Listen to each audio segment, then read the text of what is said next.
שם. וגם זה קורה בצל המצב. קבוצת נוער מעורבת יהודית ערבית מלוד עושה חיל בארץ ובחול. הם אמנם מרביצים זה לזה, אבל הכל במסגרת דו-קיום, כפי שמספרת נועה ברק.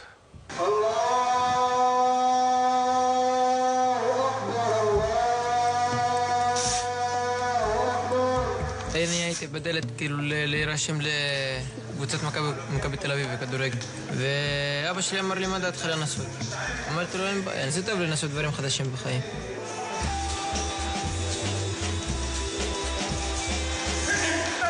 באגרוף, אם אתה מנצח מישהו, זה כאילו שאתה לוקח לו את הכבוד.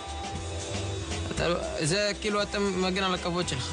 צריך להגן על הכבוד שלך הכי חזק שאתה יכול.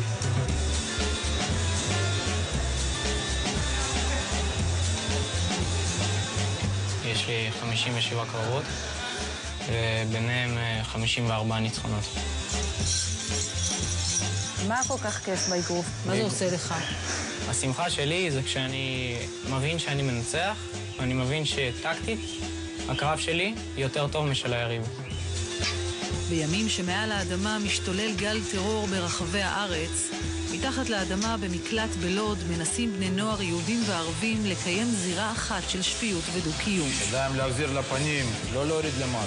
האמצעי, אגרוף, או במילים אחרות, שחרור אגרסיות בצורה מבוקרת.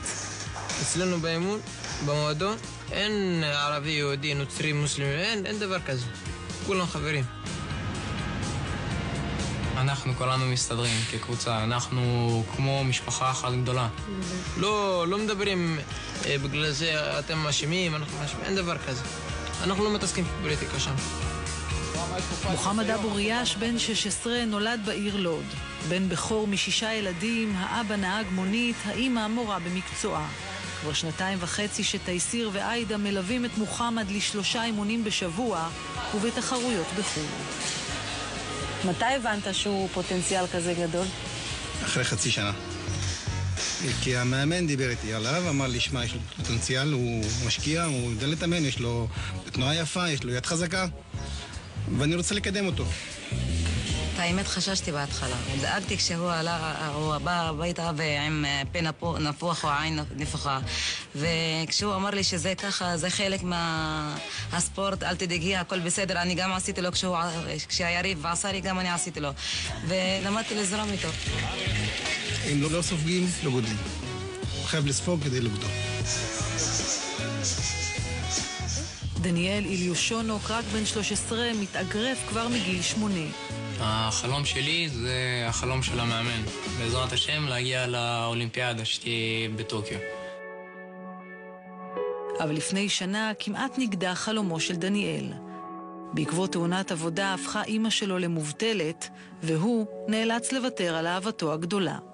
המצב הכלכלי שלנו במשפחה לא היה כל כך טוב באותו זמן. ואמא אמרה שבגלל המצב הזה אני לא יכול ללכת לאימונים. ובאותו רגע אמרתי לעצמי שמה שאמא אומרת צריך לעשות. אני הבנתי שלאימונים אני לא אלך ונמשיך כמו שנמשיך.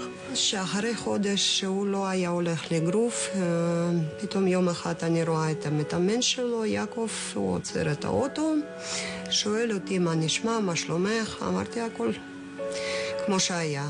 הוא אומר, תגיד בבקשה, למה את לא שולחת את דניאל לגרוף? אמרתי לו שלא יכולתי לבוא לאימונים כי הייתה בעיה במשפחה כלשהי. הוא הבין את זה ואמר לאמא שלי שאני אוכל לבוא לאימונים בלי לשלם.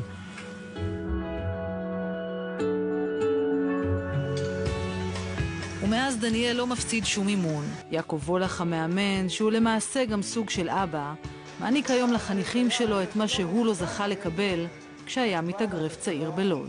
יש תחושה שאתה קצת מעבר למאמן. איפשהו, תמיד זה ככה, מאמן זה לא רק שאתה בא לאימון, מסיים והולך. הוא גם אבא, הוא מחנך, הוא פסיכולוג, לשים לב לילד שהוא בא לו במצב רוח, לדעת למה הוא לא בא ולדעת מה קורה בבית. ובתוך התמהיל המיוחד הזה פגשנו גם את אודליה, בת יחידה במועדון, עולה חדשה מטולוז שבצרפת, רק חודשיים בארץ. עם כל מה שקורה פה, אני מרגישה יותר בביטחון פה מבצרפת. את אלופת צרפת? לפני שנתיים, משהו כזה. שאפו? שאפו. תודה רבה. אני הבנתי למה אתה לוקח אותה לאגרוף. למה?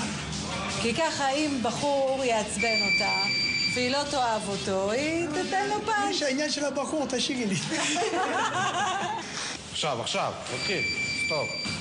תמיד היו פה גם יהודים וגם ערבים? כן, האמת שזה מההתחלה, זה עיר עם אוכלוסייה מעורבת, אז תמיד, מההתחלה זה היה ככה, שבאו גם וגם.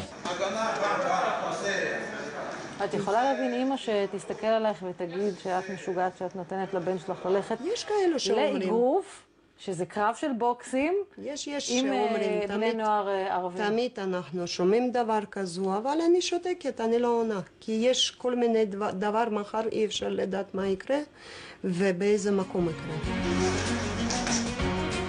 וכך, בזמן שהמציאות בחוץ מדממת, כאן מוחמד ודניאל נלחמים אחד נגד השני, בקרבות שמתחילים ונגמרים בצלצול פעמון. פה אין דיבורים על פוליטיקה. אני תמיד אומר, אצל ספורטאים אין לאום. מי שבא לפה להתאמן, שיבוא להתאמן ולא יבלבל את המוח עם פוליטיקה פה. 20 שנה לרצח יצחק רבין.